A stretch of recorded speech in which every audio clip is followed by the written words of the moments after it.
নামত শপত গ্ৰহণ কৰি কৈছোঁ যে মই আইনৰ দ্বাৰা বিধিসন্মতভাৱে কৈছোঁ প্ৰতিষ্ঠিত ভাৰতৰ সংবিধানৰ প্ৰতি প্ৰকৃত বিশ্বাস আৰু আনুগত্য ৰাখি মই ভাৰতৰ সাৰ্বভৌমত্ব আৰু অখণ্ডতা ৰক্ষা কৰিম। যোৱাকালি 23 তাৰিখে আমাৰ মঙলদৈ জিলা উপায়ুক্তৰ কাৰ্যালয়ত 49 নং চিপাঝাৰ বিধানসভা সমষ্টিৰ এগৰাকী প্ৰাৰ্থী হিচাপে আমাৰ নৱগঠিত আঞ্চলিক ৰাজনৈতিক দল অসম লোক পৰিষদৰ সমৰ্থনত এগৰাকী ইণ্ডিপেণ্ডেণ্ট প্ৰাৰ্থী হিচাপে মই মনোনয়ন দাখিল কৰোঁ আৰু এই দাখিল কৰা সময়ছোৱাত চিপাঝাৰবাসীয়ে যথেষ্টভাৱে সহায় সহযোগিতা কৰিছে আৰু তেখেতসকলক আপোনালোকৰ চেনেলৰ মাধ্যমেৰে ধন্যবাদ জনাইছোঁ।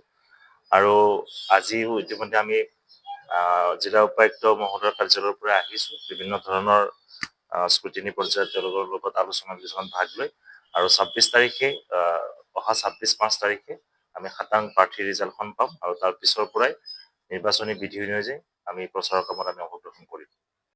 চাওক, চিপাঝাৰত যি অভাৱ দীৰ্ঘদিনীয়া অভাৱ অভিযোগ যে এটাই মাত্ৰ খণ্ড আছে আপোনালোকৰ গেটত ব্লক এটাই চাগে নহয় জানো, গতিকে বহু দূৰণিৰ পৰা যেতিয়া মানুহে কিবা এটা ঘৰৰ কামত লগত আমাৰ মধ্যবিত্ত মানুহখিনি আচলতে বেছিকৈ আহে, গতিকে কেতিয়াবা ভিৰৰ কাৰণে তেওঁলোক ফিৰি যাবলগীয়া হয়। 200 টকা আঢ়ৈশ টকা তেওঁলোকে ই ৰিক্সা বা টেম্পুৰ ভাড়াৰে তেওঁলোকে ব্লক অফিচলৈকে আহে।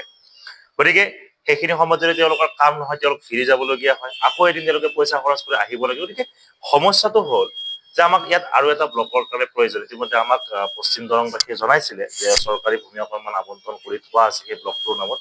গতিকে চিপাঝাৰবাসী প্ৰথম যদিহে চিপাঝাৰবাসীয়ে নিৰ্বাচিত কৰে, প্ৰথম আৰু প্ৰধান কাম আৰু এটা খণ্ড ইয়াত ব্যৱস্থা কৰা। চিপাঝাৰত এখন বাণিজ্যিক মহাবিদ্যালয়ৰ প্ৰয়োজন, উচ্চ শিক্ষাৰ প্ৰতিষ্ঠাৰ প্ৰয়োজন, এখন ভাল ষ্টেডিয়ামৰ প্ৰয়োজন, আধুনিকীকৰণৰ প্ৰয়োজন। গতিকে এইসমূহ ইছ্যু লৈ এইসমূহ সপোন লৈ মই চিপাঝাৰবাসীৰ মাজত আহিছোঁ। যিকোনো খবৰ বিজ্ঞাপনৰ বাবে যোগাযোগ কৰক 7896121996।